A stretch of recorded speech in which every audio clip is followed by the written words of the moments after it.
Hi friends, I wanted to record two fit books with you today, and they're both very similar in the way that the stories are written and the story idea. They both have the words wake up in them. So we see here, wake up, and this is a name that you know. Wake up, Jack. This one here, the font is a little different, the way the letters look, but it's exactly the same. Wake up, Dad. So we're going to read each story today, and we're going to notice how they're the same and how once you read one story, it's easier to read a similar story just like it. We're going to start with this one. And the name of this story is Wake Up, Jack. Wake Up, Jack by Michelle Defrezd. Wake up, Jack. Let's use all of our superpowers in reading to read the story. We've got a magic E word here, and the word is here is Jack. Jack is sleeping on a pillow.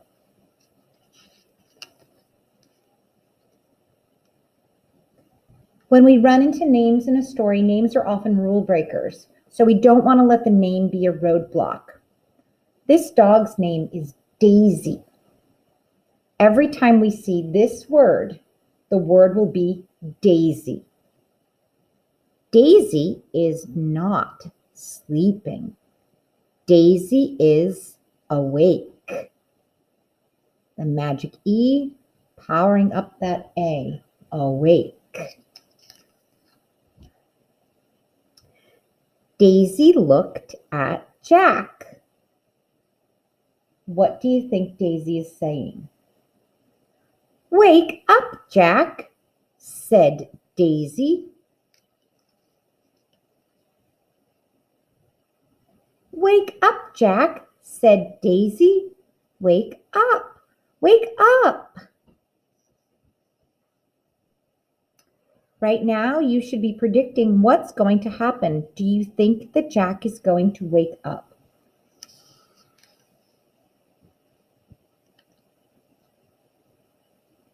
No, go away, said Jack. I am sleeping. Wake up, said Daisy. Wake up and play.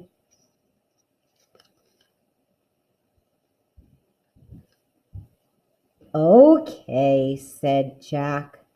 I like to play. Come on.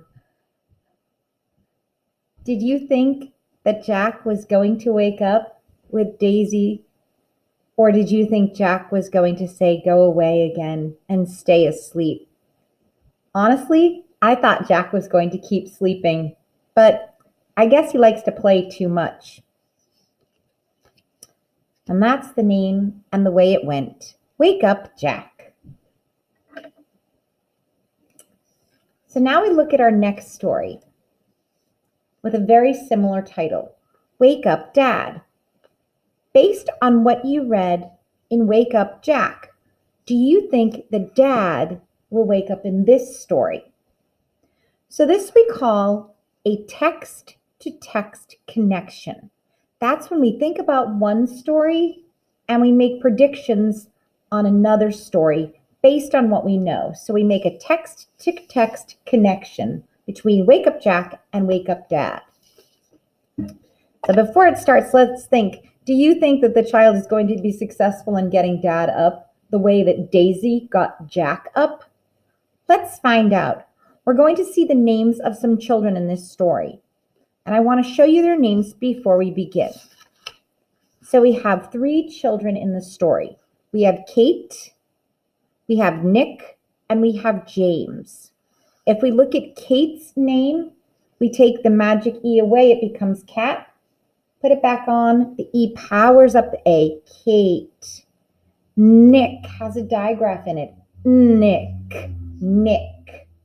And James is another one with the magic E at the end, James.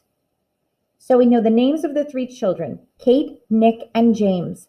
Every time we see these words in the story, this is always going to say Kate, always going to say Nick, and always going to say James. That will be the trickiest bit in this whole story, and we've figured it out already. Wake up, Dad. Wake Up, Dad, by Beverly Randall, illustrated by Liz Alger.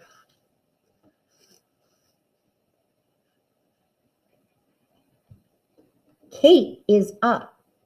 Nick is up. James is up. Dad is asleep.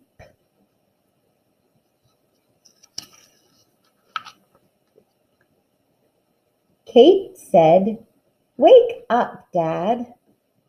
"I am asleep," said Dad.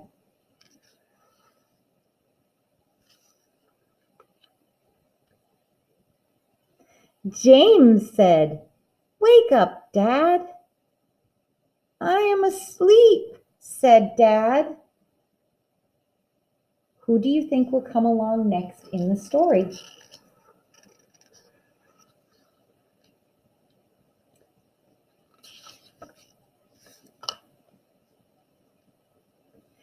"Dad, Dad, wake up," said Nick. "Wake up, Dad."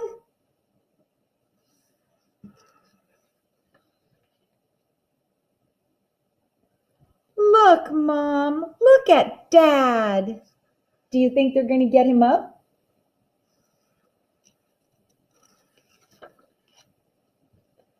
"Wake up," said Kate. "Wake up," said James. "Wake up," said Nick. "Wake up," said Mom.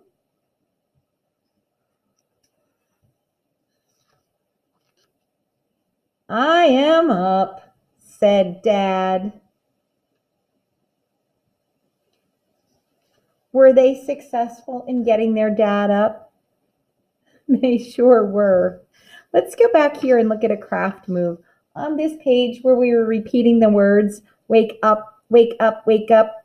Did you notice this last one when Mom was doing the talking? Our voice was supposed to get really big. "Wake up," said Mom. And then we know at the end of the story, they got Dad up. I like this story. When I look at this picture, I get a very strong feeling about how the family feels. It looks like they all thought that was a pretty silly thing, that they had to get their dad up, and that their dad eventually tumbled onto the floor, and he's finally up.